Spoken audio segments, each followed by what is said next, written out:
This is Arab Talk on KPOO 89.5 FM in San Francisco. This is Arab Talk with Jess and Jamal. I'm Jess Hannam. And I'm Jamal Dajani. Jamal, first, before we begin our show today, we want to wish our viewers and listeners who are celebrating Ramadan Mubarak, Ramadan Kareem. The world's Muslim throughout the world are going to be celebrating Ramadan in the next day or two, Jamal. But Ramadan in Gaza will not be celebratory in the traditional way because news reports are coming out of Gaza right now, Jamal, which paint a very bleak, catastrophic picture of famine. And we're finding out now that children are literally starving to death right before our eyes, right before the world. And in the face of this famine and the starvation, we understand that the Israeli military continues to block supplies coming into Gaza. The United States and the European Union continue to be helpless in the face of forcing Israel to do this. And now what we have is a catastrophe on top of a catastrophe. We'll be getting into this today with the United States building a port in Gaza while Palestinians are literally starving to death.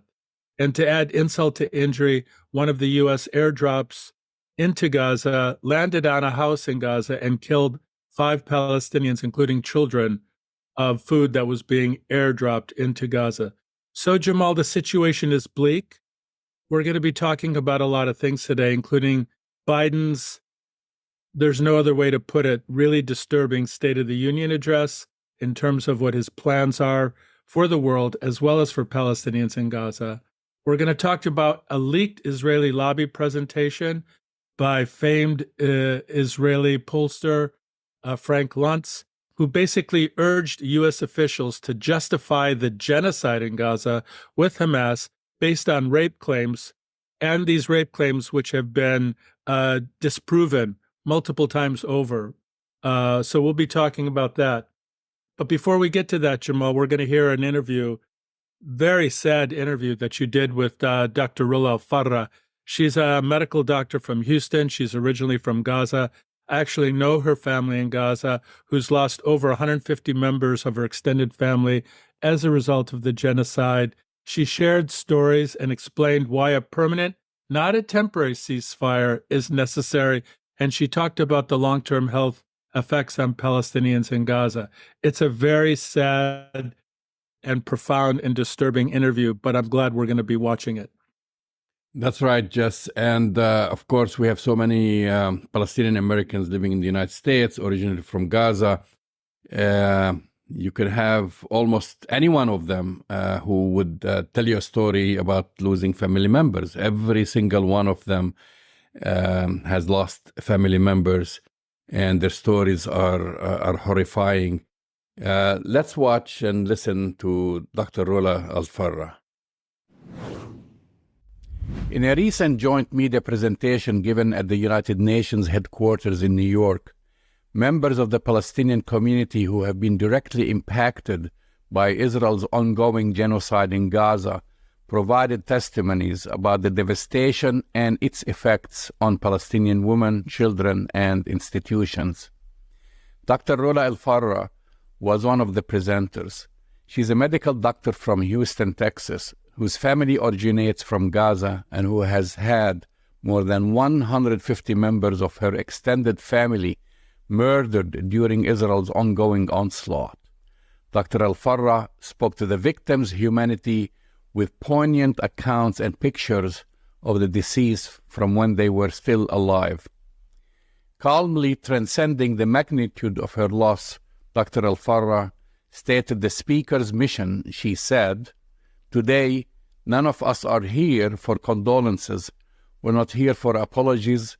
We're here for immediate action. We have demonstrated that every minute signifies the loss of a life, the starvation of a child, and so we need an immediate and permanent ceasefire, not a temporary ceasefire."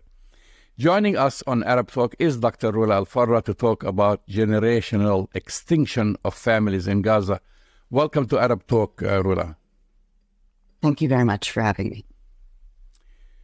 So let's begin by, on Thursday, President Biden in his State of the Union address talked about Gaza, and he did not mention a permanent ceasefire, despite millions of people domestically and globally calling for a ceasefire, including protesters right outside the White House and Capitol Hill. Instead, he talked about setting up a pier for bringing aid into Gaza, which will probably take months to construct, releasing the Israeli hostages, and a temporary ceasefire. As you said in your presentation, every minute means the loss of life to Palestinians in Gaza. What do you think about his plan? What do you say to President Biden as an American, as a medical doctor, as a Palestinian? Well, as a Palestinian American, a mother, a woman, a physician, and a member of the Al-Farra family who has been traumatized, who has had so much suffering and devastation, what I can say, and I think per the Secretary General who met with us at the United Nations, his words to us were that the most important thing we can do right now is share the stories of our loss and of our pain. And what I can say and what I can share with you today is how inexpressible and how horrific the devastation and the pain and the suffering that have been inflicted upon my family and our people. And I think once you have an appreciation for how severe and how intensely painful this has been, it should be clear that there's the only solution, acceptable solution right now should be an immediate and permanent ceasefire so that all of our people are not punished collectively. You have lost many dear members of your family. You describe some of the agonizing circumstances under which they have been massacred. You recounted the heart-wrenching story about Sabri El-Farra and his pregnant wife. This is not just something that you watch on television. It's near and dear to you. Tell us their story. So the story of Sabri El-Farra is one of the most heart-wrenching stories that I shared. And I shared it in the context of describing to the UN Security Council members and the Secretary General to describe the relentless and indiscriminate bombing of Gaza that has destroyed the home of virtually all of my family members and forcibly displaced them to Rafah, where they're either living in tents or they're living in homes that are overcrowded and in the most inhumane of conditions. And so Sabri El-Farra, in the month of December, was murdered along with his 9 young children in an airstrike that hit his home, of course, without any warning. His unfortunate wife, who I think of often, survived the loss of her husband and her 9 children. She was 8 months pregnant. She was displaced to a camp in Rafah. And in January, our relatives posted that she gave birth to her baby boy. She named him after his dead father. And the conditions in the camp were so inhumane and harsh that this poor, unfortunate, innocent baby boy was killed 20 days later from the cold, from starvation. And just his mother had to endure this horrific agony that would be any parent's worst nightmare. It's a fate worse than death. It's terrible. Yeah. I also want to talk about 6-year-old Sana, who was killed by an Israeli bomb. You showed a picture of her that went viral on social media. In the picture, Sana is wearing her princess dress. You also showed pictures of your own daughters at her age in their princess dresses. And you asked the question, what is the difference? What did you mean by this? And what is your answer to your own question? What does it take to humanize Palestinians in the eyes of the United States and other governments supporting Israel's aggression? Here's a picture of Sana, and here's the picture of her in her princess dress and my two daughters that were born in Houston, Texas, in their princess dresses. And the question was asked so that people can ask themselves, how are their, this is something that most people can identify with. All 6-year-old girls want to be princesses. Most of us have daughters or nieces or granddaughters that have pictures in their princess dresses. And I think, although it's difficult to fathom or ask oneself, why is it so hard for Americans or for other people around the world to empathize with us? It's important for us to share the stories and meet them at a level where they can identify with us. And I thought that story was particularly poignant because, again, it allows people to think about their own daughters and ask ourselves, my two daughters, they're Palestinian, we're from Gaza, but they were born in Houston, Texas. And we are able to protect them, give them the protection that all children around the world deserves from crimes of humanity. Why should Sana be any different? And this is why I wanted people to be able to identify with her and identify with their own children and see that there is no difference between us and that the same protection, the rights that we owe the children of that live in the United States and in the Western world is also owed to the children of Palestine, and that we have failed them, that all of humanity has failed them in protecting them from such injustices and such horror. So International Women's Day was recently celebrated across the globe. I think it's salient to talk about the conditions of Palestinian women and girls in Gaza. More than 30,000 people have been murdered by Israel in Gaza. More than 70% of them have been women and children. Those surviving, many of them women and girls, are homeless. The women are widowed, providing for entire families alone. Pregnant women have nowhere to go.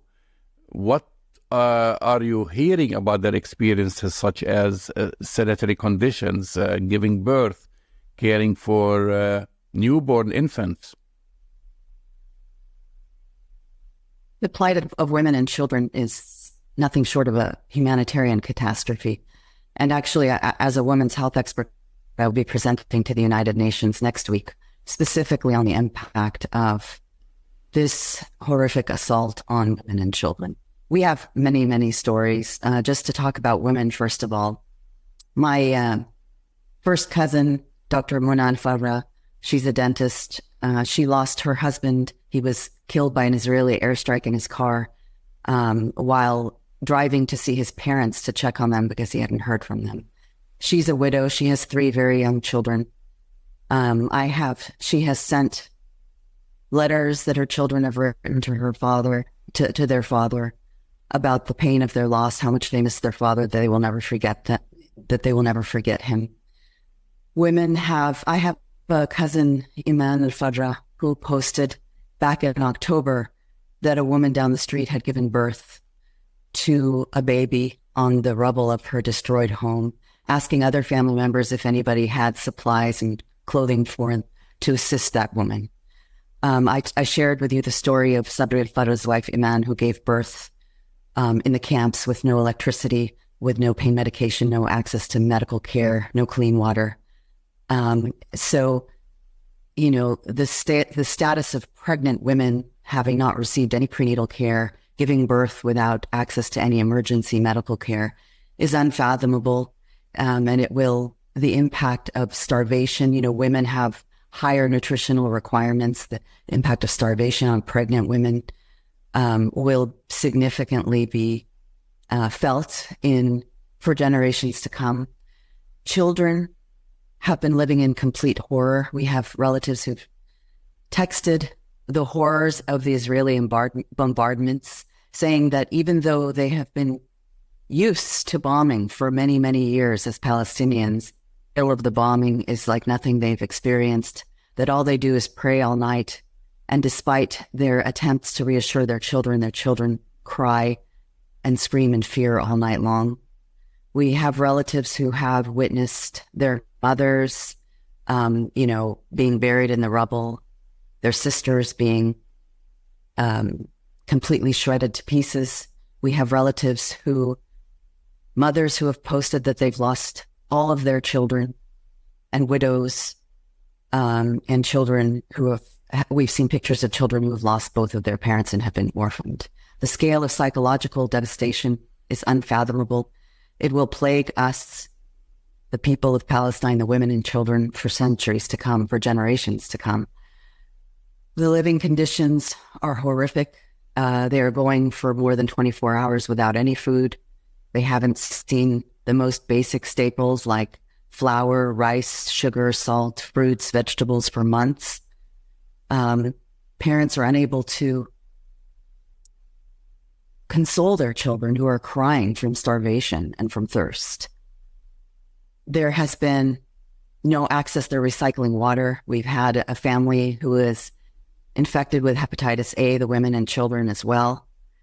They have no access to medical care. My 12-year-old cousin, Rola El-Farra, was killed in a camp by an Israeli missile, taken by ambulance, but could not get to any functional hospital anywhere nearby that would have saved his life with the level of injuries he had. So family members, women, have been describing that they haven't had any access to sanitation, feminine hygiene products for 5 months now. The devastation and the impact on every single aspect of life for women and children is unimaginable. Children have had all education. Schools have been completely destroyed and damaged. So the children have no access to education. I have a cousin who asked for crayons. She asked her aunt to send her crayons because all of her school supplies have been damaged in her bombed home. So all of these, we have to think about the long-term impact on the development of children, on their cognitive, their psychological well-being. And there's so much more to really think about, but those are some of the stories that have been shared with me by family in Gaza. One of your relatives with kidney disease died because she had no access to dialysis. Israel has destroyed almost all the hospitals and destroyed the water treatment plants and power plants. As a health professional, what do you see as the long-term impact of these conditions? This is a public health catastrophe. And both the physical, medical impact, as well as the psychological and the trauma that has been inflicted upon our people, will cause humanitarian catastrophe and plight at a level that is, I think, unprecedented in this century. We will see, the impact of famine on children and women, pregnancies, increased death of children, of babies being born, the lack of access to health care for chronic medical conditions. We've already seen many of my family members who have died from chronic medical conditions that was unnecessary and was preventable. The psychological trauma is immeasurable. This is something that is a public health disaster. And, we need to rebuild the entire fabric of our society. The healthcare infrastructure has completely been decimated. It will take years and years of hard work to rebuild that. In the meantime, our people will be subjected to, chronic medical conditions, pain, and immense pain and suffering. And it's just difficult to describe in words and without getting emotional about it.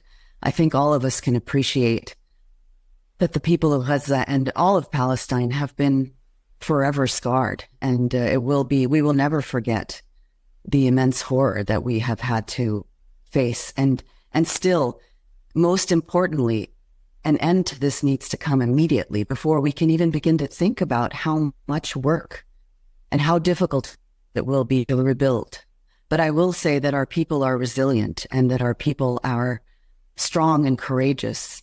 And despite all of the the sadness and the pain that I have witnessed, either by speaking directly to family members or looking at the social media page that our family has on Facebook.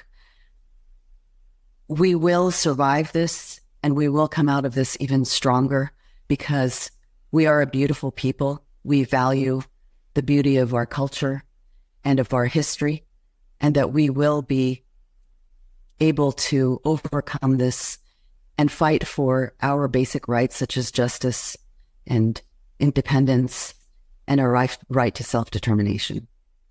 Well, that's what I was going to ask you next, actually. How do you keep in touch with your family members? Pretty much, I assume most of them have been displaced. What have you been hearing from them? And also, talk to us about the Al-Farra family and its connection to Gaza. Sure. The Al-Farra family is one of the largest families in Khan Yunis. We have over 12,000 family members in Khan Yunis and thousands more around the world. I have received information on multiple fronts. First, I have directly from family members there. There is solar power, and so some of family members there are able to charge their phones, and we can communicate with them on WhatsApp. But we do have a family Facebook page, and our family members then throughout this entire horrific experience have actually been posting information, including announcements on the deaths of family members, pictures of how they died. And every morning, my life since October 7th has been waking up to checking our Facebook page, to seeing what horrific crimes have been committed against us. I have family members who have received texts from family in Khan Yunis and in Gaza and in Rafah currently. And so all of that information I have collected and put together so we can document this the catastrophe, because their voices need to be represented and they need to be heard. You made it very clear when you spoke what your mission and goal was in going to the United Nations. Tell our audience again why an immediate permanent ceasefire is imperative. I just described to you a level of catastrophe and human suffering that is unimaginable and I think unprecedented in this century. And I think if the stories that I shared, and this is just a microcosm of the suffering, I mean, this is just one family's stories. So you can imagine there are thousands. There were 9 other Palestinian Americans with me, including one who had come directly from Gaza, sharing the most horrific of stories. So if that is not enough to convince people around the world that this needs to end immediately, this suffering needs to stop now, then there is no hope for our humanity. And, as a Palestinian American, many of us are in a lot of pain because our voices are not being heard. We're ghosts that are not seen and not heard. And the reason that I agreed, it's difficult. I mean, even doing media is difficult because we are angry. We are angry that our stories have not been shared.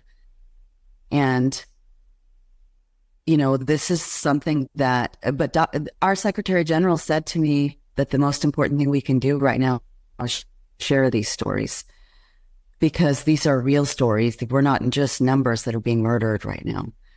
And so, again, we don't want apologies and we don't want condolences. We just need action. This is not acceptable on any level and should not be by anybody who claims to be a human being in this world. So for that reason, there's nothing else to talk about right now. I can't think of anything else at this moment that is more important than the permanent cessation of the crimes that are being committed against the Palestinian people. I assume when you talk about not being heard, being invisible, you're really speaking to governments, our government, the Biden administration, the governments in Europe, because we've seen millions of people demonstrating. They're from all sects, from all creeds. They're, demonstrating on a daily basis, calling for a ceasefire. Exactly that. Does this bring you any hope to see, especially the young people and millions of them across the globe, marching and calling for ceasefire and standing with Palestinians? It absolutely does. The solidarity that has been expressed around the world is really what gets us through these very difficult, dark days. This is also unprecedented in the Palestinian narrative. The fact that all of these stories, these pictures and videos have been exposed for the entire world to see, I think is critical. And I think that this is a new beginning for the Palestinian people, and that younger generations do see the truth now, because I think this is a truth that once is seen cannot be unseen and cannot be forgotten. And the change of public opinion is going to be what's most critical, because ultimately that's what will convince our governments at some point. I just, unfortunately, do not think that it is urgent enough at this time to help the people of Gaza. And that's what breaks my heart. We all feel despair, all of us who are protesting, all of us who are sharing our stories, because we feel like we can't do enough to stop this immediately. And so I, ask that all of the people who are in solidarity with us share the stories, make as much noise as you can, and hope that this will impact the leadership of the Western world and the Arab countries as well. That whatever we have done is appreciated, but it isn't enough. I mean, that is the truth. It hasn't been enough. It's been 5 months. That is unacceptable.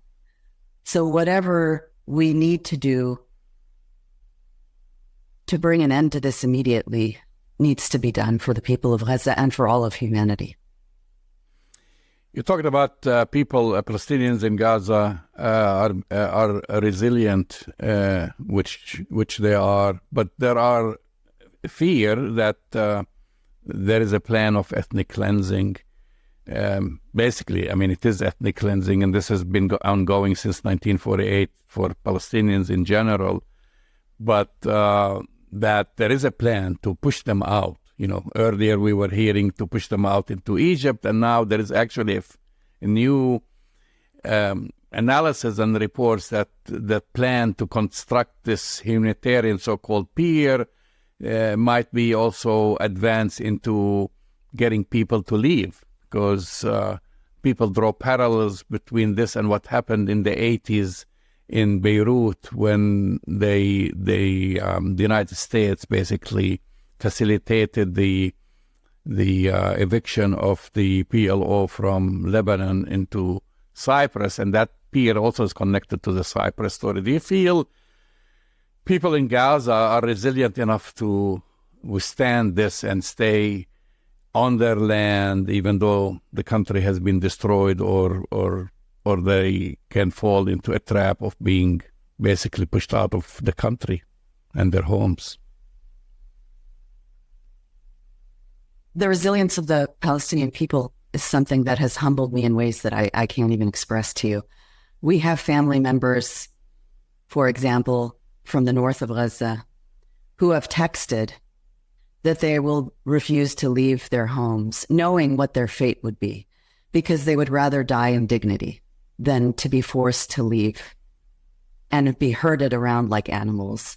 That some of them, there are stories of people who have, my father was 10 years old when he witnessed the Nakba in Khan Yunis. He told me that there were up to 15 families living with them in their home. And the Palestinian people are not willing to suffer from another Nakba. My cousin told her sister, who lives in California, just a few days ago, her sister asked her, "Do you need assistance to leave Gaza, to go to Egypt?" And she said, "As long as there is za'atar and zaytun, the Palestine, that they will persist." And I think this statement is moving in so many ways, because it demonstrates the history and the unbreakable bond that we have with the land of Palestine and the beauty of our culture and our history. And it also demonstrates our resilience and our inability to be destroyed and forgotten.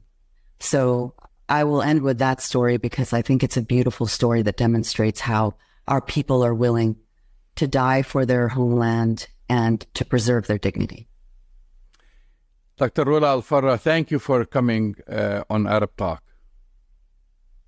Thank you for allowing me to share these stories, and I ask that all of you be able to share the stories of my family and many others who have suffered. Thank you. That's the voice and the face of Dr. Rola El-Farra, a Palestinian physician who's lost over 150 family members in Gaza, living in Houston right now. Incredibly sad and disturbing portrayal of life in Gaza right now, Jamal, something that I know we've been talking about, but for Dr. El-Farra, who's lost over 150 family members, the grief and the pain that she has had to bear living in the United States and hearing about the devastation to her family is truly heart-wrenching and so disturbing. I mean, we're going to be looking at health consequences for Palestinians in Gaza, Jamal, for generations now. Even if there's a ceasefire right now, we're going to be looking at health consequences for children that's going to go on for decades and decades. And this is why, and she says this, why a permanent ceasefire is absolutely necessary, not the temporary kind of doublespeak that we're hearing from the Biden administration. Which brings me to our next story, Jess, which is the State of the Union that was delivered this past Thursday by President Biden, where I don't want to get into the whole State of the Union speech because there are also a lot of things that he said that we can discuss, but I want to focus on what he said about Gaza, which is really very disturbing. When President Biden left the White House to head to Capitol Hill, he was met with demonstrators asking for a ceasefire. That's right. Blocking his way. When he left Capitol Hill, he was also met by demonstrators blocking his way. They had to actually reroute his, limousine and asking for a permanent ceasefire. He cannot bring it on himself to say the word permanent ceasefire. Despite all the killing. For the first time, by the way, if you remember, he said maybe Palestinians are exaggerating their deaths. At the State of the Union, he quotes what they try to dispute the figures that are provided by the so-called Hamas Health Ministry that 30,000 Palestinians have died. So now he accepts the fact that there are 30,000 Palestinians who have been killed. Most of them are civilians. He said that. Most of them are civilians. And he does not want to see Israel kill another 30,000. Okay, so what are you waiting for? What are you waiting for? If you don't want to see another 30,000 Palestinians getting killed, women and children in Gaza, he was not able to say, well, we got to have a permanent ceasefire. Imagine. Let's talk about this is the temporary ceasefire, because he starts with bringing the hostages back. And by the way, he again parrots Israeli hasbara or Israeli lies that about the rape, which we discussed it several times on the show, that this has been debunked, these stories. I mean, this is how he begins talking about what's happening in Gaza. And then he talks about the U.S. military now is going to be building a port or a pier on Gaza's Mediterranean coast to receive humanitarian aid by sea, which is going to take at least 2 months. It's such a joke to construct. Yeah, it's a joke, Jamal. And we know what happens in these 2 months. Palestinians are getting killed. More than 100 Palestinians is getting killed every single day. And then the spear, they're planning for it to operate out of the island of Cyprus. And he does not envision deployment of U.S. military personnel in Gaza, which I find it strange, because how you're going to hook up the pier to land? Well, I mean, Jamal, you gotta deploy the military, right. there, and that's his solution. His solution is basically, let's build the pier. Of course, his earlier solution, which was mimicking what the Jordanians and the French did, airdropping a little amount of meals to the population, when he has all the power to force Israel to open, the borders, to allow the 2,000 trucks that are waiting. But isn't that the real story, Jamal? What a complete gaslighting and bizarre State of the Union address, and Biden trying to show some empathy for the 30,000 Palestinians that have been murdered, the 15,000 children that have been murdered, the children that are starving to death. Can't we just look at the reality right now? He is sending bombs to Israel still, Jamal. He's still sending military supplies to Israel. He's still arming Israel in this genocide against Palestinians in Gaza. And most importantly, and this was said within the last 24 hours, he has said there are no red lines for Israel when it comes to the genocide. So why should anybody believe Genocide Joe when he says he's going to build a pier and that Palestinians are going to, stem the tide of this humanitarian crisis? No one believes him. It's a complete moral failure on the part of Genocide Joe, on President Biden, to do what he does. In 2 months, Jamal, do you know how many children are going to starve to death in 2 months while this pier is being built? And we know, and the UN has said this, humanitarian experts have said this, the quickest, most immediate way to stop famine and starvation to death is trucks on the ground. But he refuses to force and demand that Israel let trucks into Gaza to forestall the famine and the starvation. And with that, and sending bombs, Jamal. So my question to you is, does anybody with any sense of moral clarity believe Joe Biden anymore when it comes to Gaza? No one, nobody, even the European Union is beginning to question the Biden policy, because he continues to give a green light to the Israeli government to commit genocide in Gaza. It's a bit of it's a moral failure, Jamal. Nobody believes Joe Biden. Do you?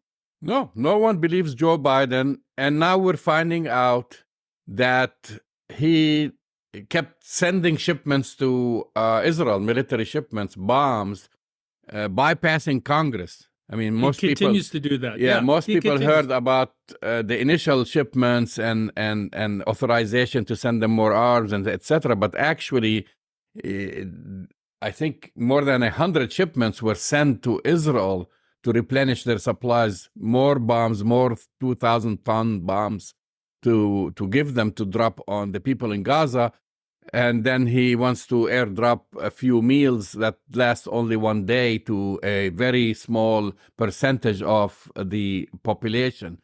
The other thing that just is very worrisome, and people don't talk about it, this whole idea of Cyprus and creating this, I guess, pier bridge, whatever you want to call it, is very worrisome, because if you recall, in the 80s, this was the way to evict the Palestinians out of Lebanon through Cyprus. So creating the same idea and then spreading them over, sending them over to Tunisia and Algeria and other countries, that this pier would become permanent, encouraging a lot of the Palestinians in Gaza to leave because they're so desperate. They lost their homes. It's going to take years to rebuild their homes, and a lot of them, I mean, I see that. A lot of them, they don't want to leave, of course. They want to die there, but I don't blame some of them who want to leave,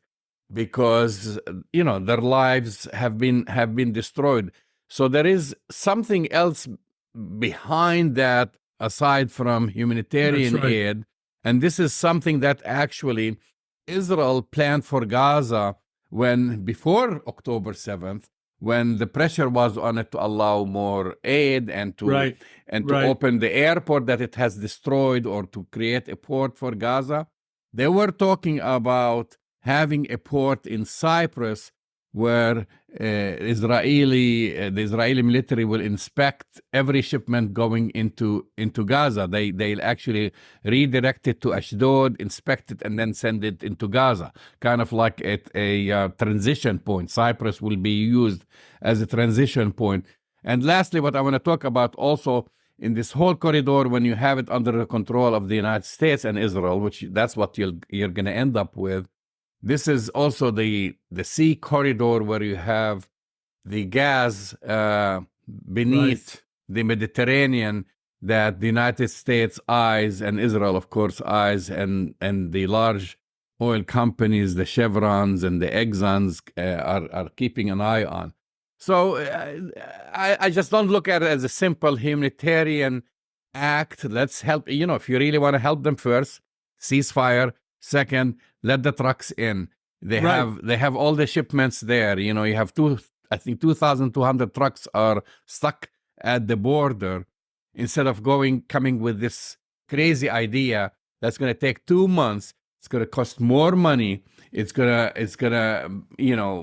Well, but Jamal, we understand this is a political ploy by President Biden and Vice President Harris and Antony Blinken to drop some crumbs, some political crumbs on Palestinians, on the world community, but especially on the uncommitted voters, who are sending a message to Biden that they are going to either not vote or will vote for somebody else, who are protesting every single event that he gets to, that the protests are so intense, Jamal, that the Biden administration is refusing to tell people where he will be ahead of time so that they can't plan these protests. The same thing with Vice President Harris and with Antony Blinken, that the Biden administration realizes as we get closer to November 2024, they are in a world of hurt and a world of problems with the uncommitted votes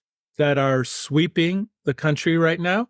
And as we've talked about before, it appears that Biden is headed for a defeat if he doesn't change his geopolitical stance when it comes to Palestine. Now, we know he's not going to do that. So this was an attempt by the Biden administration to drop some crumbs. The problem, Jamal, is that people see through this gaslighting. They see through these political lies. They see the reality, which, as we've said, he continues to send bombs, bypassing Congress. He continues to arm Israel. He continues to say that there are no red lines.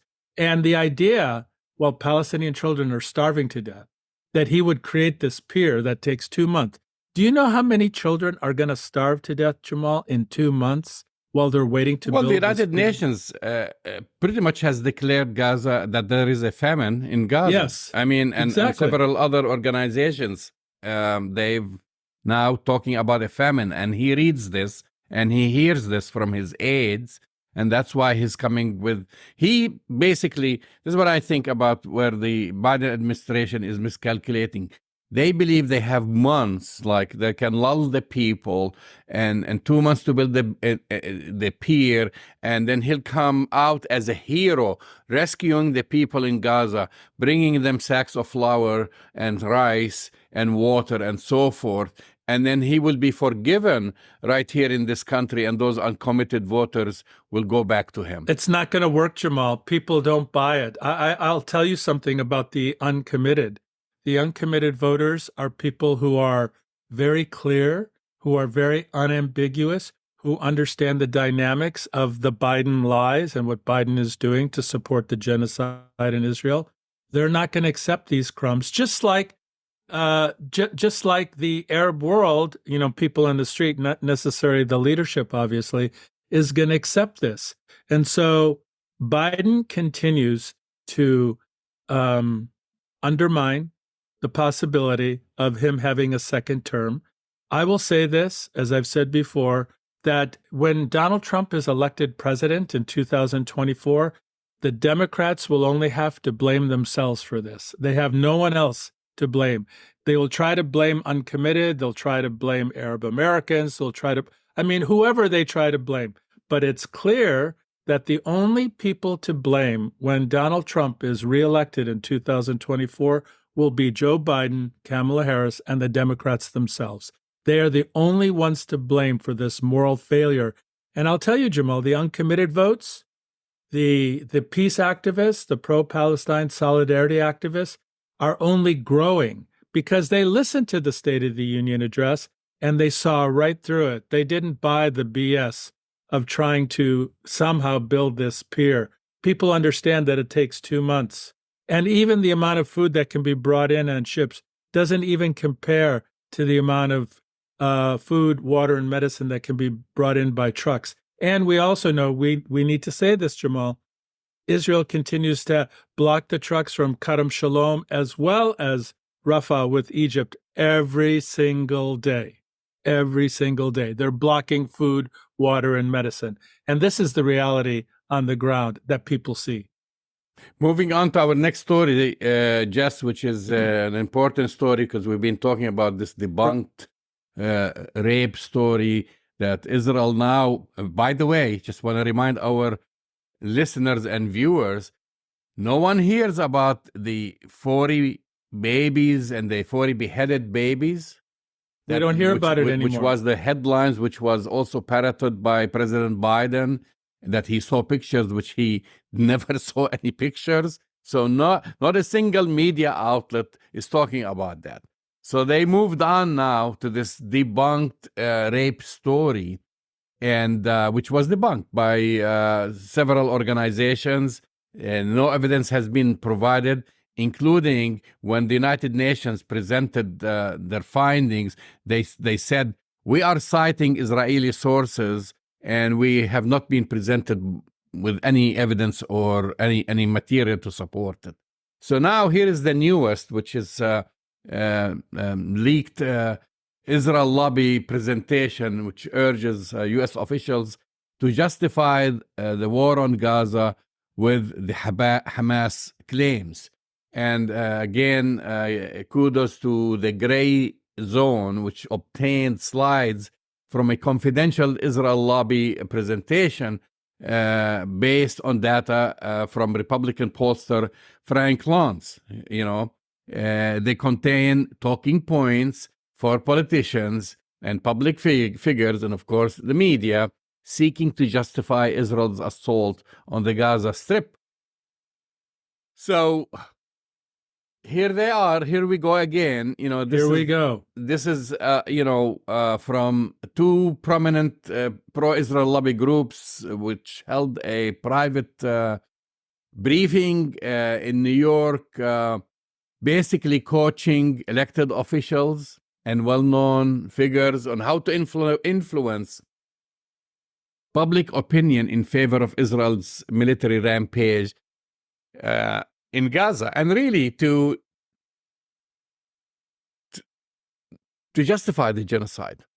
Well, that's exactly what it is, Jamal. Basically what this is, and by the way, just so that our listeners and viewers know, Frank Luntz is a notorious pro-Israel pollster, notorious, and that he's been responsible for much, if not most of the talking points that AIPAC has constructed over the last decade at least, Jamal, if not longer. And our listeners and viewers just need to understand and maybe take a step back to really understand the depravity, the moral depravity of what they're saying.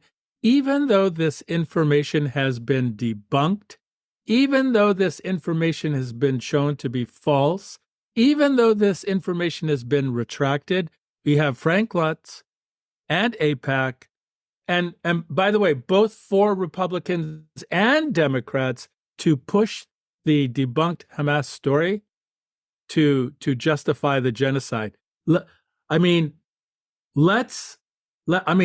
People, when they hear this, should really be able to kind of confront the fact that this is the kind of thing that is operating within AIPAC in order to promote both Democrat and Republican candidates who are going to be pro-Israel. This is what they're telling them to say, Jamal. And so we need to take a step back, right? What are the implications of this? How are politicians able to wrap their heads around, speaking these kinds of propaganda lies in order to get elected or reelected? I think this is a big story, but I'm afraid that I'm not hearing this from many other places. It is a big story. Well, you're not going to hear about it because other places are partook in this. I mean, Lance is usually is invited on CNN and on Fox News. I've seen him many times there, talking there. So he's their coach, and he comes up with this, usually for, during the elections, advising candidates and advising parties and whatever. But he came up with these talking points basically to American politicians. They're not for the Israelis. I mean, the Israelis also, these are their talking points. They keep changing their lives on a daily basis. But these are for American politicians. When you see these Congress men and women questioned and challenged about supporting a genocide, they'll come up and say, well, what about the rape story? What about this? What about that? So they give them this whataboutism to challenge you back with. And then I can read a lot of the stuff that, they put a whole list of things, how to answer to and how to justify, like the Luns-tested presentations on the war of Gaza, for example, urges politicians to avoid trumping America's supposedly shared democratic values with Israel, because nobody now believes the shared democratic values, neither in the United States or on the Israel side, and focus instead on deploying the language of war with Hamas. That's what they called it. According to this framing, they must deploy incendiary language painting Hamas as a brutal and savage organization of hate, which has raped women, while insisting Israel engaged in a war for humanity. I mean, those are, and how to compare what happened in October 7 with 9/11 to say this is Israel's 9/11, to describe Palestinians as brutal, savages, and inhumane, that they are Iranian-backed, Iranian-funded, they violated international humanitarian law. I mean, it's a whole list. We can spend an hour talking about it, but the crazy thing about it, this is attended by movers and shakers. I'm talking about... And Democrats and Republicans. Democrats and Republicans and media personalities.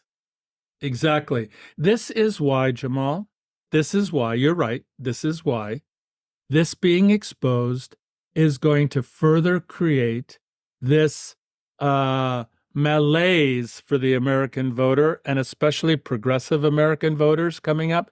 People are going to read this, they're going to be disgusted by it, and it's going to lead to people not wanting to vote in 2024 or vote for third-party candidates. People see this, and it makes them sick to see this kind of propaganda being waged right now in the face of the genocide and in the face of the famine. So, I mean, you're right. We're not going to see this kind of reporting on CNN or other mainstream media outlets. Even the New York Times, Jamal, it's important to say this, even the New York Times is refusing to fully retract the misrepresentation in their reporting about these stories. So, I think it seems like the Democrats and the Republicans are digging themselves into a very deep hole right now. I don't see how they get out of it. This is not going to be good. And they're getting their marching orders from AIPAC. They're getting their marching orders from someone like Lance, who brags about taking his photo. He posts his photo on his Twitter feed with the Israeli military. And then he conducts this poll to see the effect. And I just want to quickly say about the Hamas rape and ask people, what bothers you the most? I mean, these are just regular people. Raping civilians, that's number one. Massacre civilians, they get 31% for raping civilians. Massacre civilian, 28%. He puts all these things, bound and burn civilians, 26%. This rings a bell, right? So when you say about children burned in an oven, and women are getting raped and massacred and then butchered. He goes down the list, and then he finds out that the top story that rings a bell and moves emotions in the United States is raping women. So now he feeds this to all these politicians and to all these media personalities, and they keep repeating this time and time again when, as you've mentioned, this has been debunked, including that made-up story in the New York Times by an Israeli former intelligence officer, who wrote the story or participated in writing the story.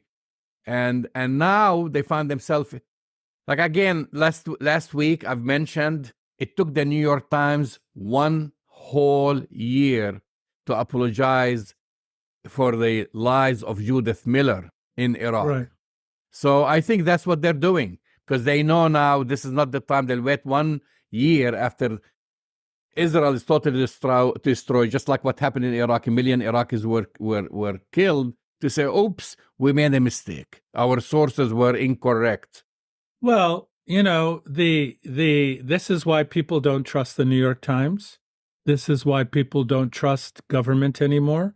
This is why people feel really hopeless and helpless about the election coming up in 2024. Because I really think, Jamal, most Americans feel in their hearts, understand the moral depravity of genocide, and understand that it's morally wrong to starve a civilian population to death, to starve children to death. They understand that in their hearts. They understand it deeply. And when they read, these basically propaganda points in the New York Times, Washington Post, LA Times, CNN, whatever, and they hear the kind of bizarre rhetoric coming from Biden and from Harris and from Blinken, they just say, we are not going to participate in this farce. And, these protests are not going away, Jamal. I mean, this is something that is really freaking out the Biden campaign and the administration. These protests are not stopping. In fact, they're growing. Big trouble ahead.